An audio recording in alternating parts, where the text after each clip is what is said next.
विधायक जी, जीत की खुशियां हर जगह मनाई जा रही हैं। बीजेपी की ऐतिहासिक जीत हुई है, क्या इसको लेकर के कहेंगे?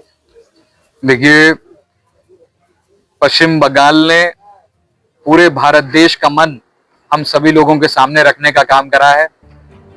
पूरे देश में चाहे कोई भी प्रदेश हो, सारे विपक्षियों के हौसले टूट चुके हैं, सबके सपना चकनाचूर हो चुके हैं और सभी लोगों ने जो भय मुक्त और जीरो टॉलरेंस की नीति पे चलने वाली भारतीय जनता पार्टी को स्वीकार करने का काम करा है।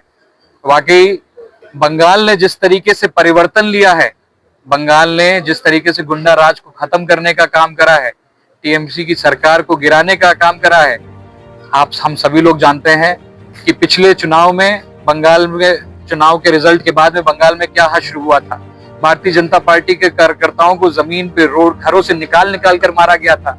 कई लोगों को तो जिंदा फांसी देने का काम करा गया था। आज उन सबका बदला और उन सबका हिसाब करने का काम बंगाल के लोगों ने करा है। मैं उन सबका तहे दिल से धन्यवाद व्यक्त करता हूं। उन सभी को बहुत बहुत बधाई देना चाहता हूं कि उन्होंने अपने लिए एक सुनहरा भविष्य चुना है, एक उज्जवल भविष्य चुना है, एक भयमुक्त भविष्य चुना है। अपने सभी शीर्ष नेतृत्वों को, हमारे प्रधानमंत्री आदरणीय नरेंद्र मोदी जी को बहुत बहुत धन्यवाद देना चाहता हूं कि उनके कुशल निर्देशन में, कुशल नेतृत्व में सभी भारतीय जनता पार्टी के कार्यकर्ताओं ने जिस तरीके से काम करा है, उनके सभी हमारे स्टार प्रचारकों ने जाके जो जमीनी मोर्चा संभाला है बंगाल में, उन सभी विपरीत परिस्थितियों को देखते हुए के बावजूद भी जो आज हमारे सामने परिणाम आए हैं, बंगाल का ही नहीं बल्कि पूरे हमारे उत्तर प्रदेश का और पूरे देश का भारतीय जनता पार्टी का कार्यकर्ता उत्साहित है। सबके मन में बस एक ही लहर है कि 2027 में भी हम लोग प्रचंड बहुमत से भारतीय जनता पार्टी की सरकार बनाने का काम करेंगे। माननीय मुख्यमंत्री जी को पुनः मुख्यमंत्री के रूप में हम सभी लोग देखना चाहते हैं और वो पुनः मुख्यमंत्री के रूप में 2027 में भी हमारे उत्तर प्रदेश का नेतृत्व करने का काम करेंगे। विधायक, एक सवाल लेते हैं, क्या स्ट्रेटेजीज रही हैं जो ममता बनर्जी एक बहुत ही जियंट लीडर के रूप में जानी जाती है? क्या बताया आपने? Giant leader. Giant leader. हाँ, तो क्या स्ट्रेटेजीज रही हैं, कुछ हमारे दर्शकों को बताएं। देखिए, जिस तरीके से हमारे भी कई जानने वाले थे, बंगाली हमारे भी साथी थे, बंगाल के रहने वाले हमारे काफी कॉलेज में सीनियर्स भी थे और उन सभी लोगों का एक ही मन से बात निकल के आती थी। जो बंगाल का लोकल है, जो बंगाल का असल निवासी है, वो किस तरीके से प्रताड़ित था, किस तरीके से परेशान था।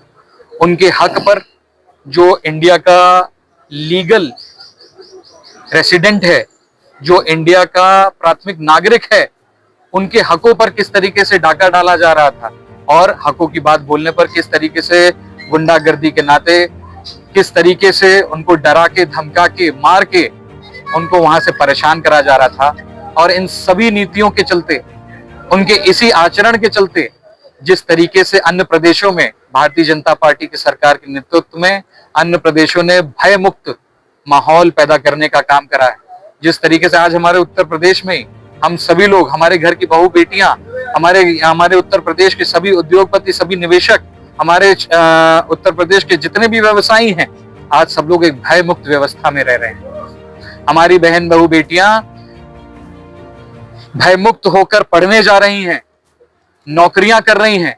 देर रात में अगर कहीं काम पे देर भी हो जाती तो आज उनके परिवार वाले, आज उनके माता पिता कम से कम संतुष्ट हैं। उनके अंदर डर नहीं है कि हमारी बहन बेटी के साथ में कोई उनके आबरू पे हाथ डालने का काम करेगा।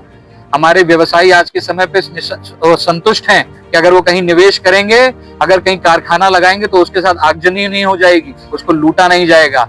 आज यही जीरो टॉलरेंस की नीति के प्रति, चाहे वो जीरो टॉलरेंस भ्रष्टाचार के प्रति हो, चाहे वो जीरो टॉलरेंस गुंडागर्दी के प्रति हो, चाहे वो जीरो टॉलरेंस माफिया राज के प्रति हो, इन सभी को पूरे देश ने देखा है और भारतीय जनता पार्टी को स्वीकारने का काम करा है। मैं बंगाल के वासियों को पुनः बहुत बहुत शुभकामनाएं देना चाहता हूं।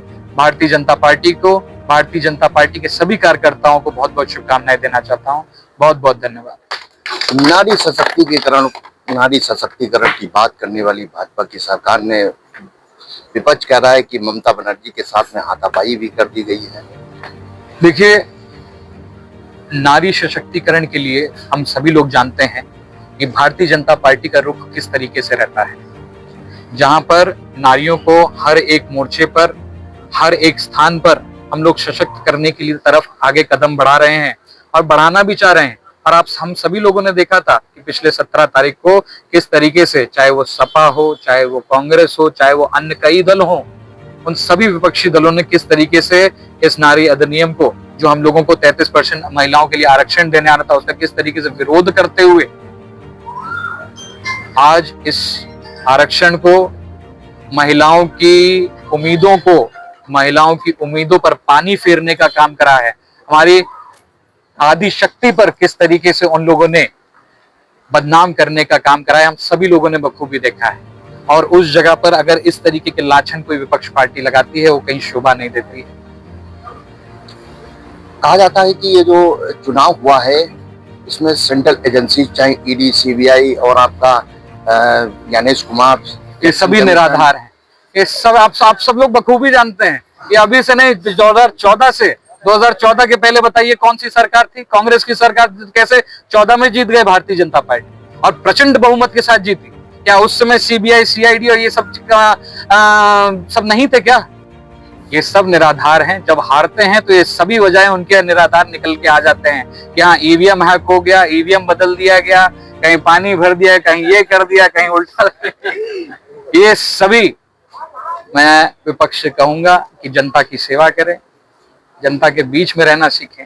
और जिस तरीके से भारतीय जनता पार्टी हर समय निरंतर लोगों के बीच में रहते हुए जनता की सेवा करने का काम करती है, जन कल्याणकारी योजनाओं को धरातल पर डालने का काम करती है, जब तक कोई भी दल इन सब चीजों को नहीं कर पाएगा, शायद ही कभी भारतीय जनता पार्टी को कोई हरा पाए।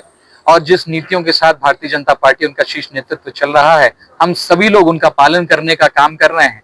मैं आप सभी को पुनः शुभकामनाएं देने का काम करूंगा और 2027 में भी हम सभी लोग भारतीय जनता पार्टी के साथ में, भारतीय जनता पार्टी प्रचंड बहुमत हासिल करेगी और माननीय मुख्यमंत्री जी श्री योगी आदित्यनाथ जी हमारे पुनः मुख्यमंत्री के रूप में हमारा नेतृत्व करने का काम करेंगे।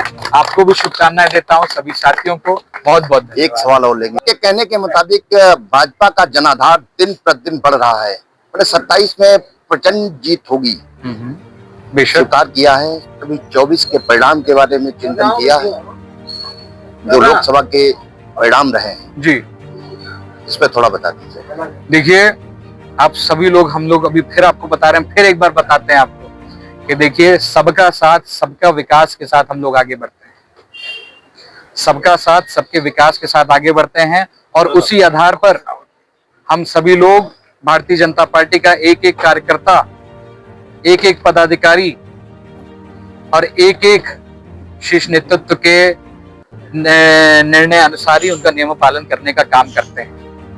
और जब इन आधारों पर हम लोग चलने का काम करते हैं पूर्ण निष्ठा के साथ, तो इसमें कोई दोहराई नहीं है कि हमारा जनाधार, लोगों के बीच में विश्वास बढ़ेगा ही बढ़ेगा। और जिस तरीके से 24 में हम सभी लोगों के सामने रिजल्ट आए हैं, वो हम सभी लोगों के लिए सीख भी है।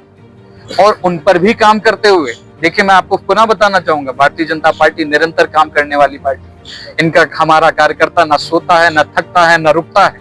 ये निरंतर लोगों के बीच में चलता रहता है, निरंतर जनसेवा में समर्पित रहता है। और इसी आधार पर जनता के सभी परिणामों को स्वीकार करते हुए, सभी चीजों से हम लोग आगे सीख लेते हुए 2027 में पुनः प्रचंड बहुमत बनाने का काम करेंगे।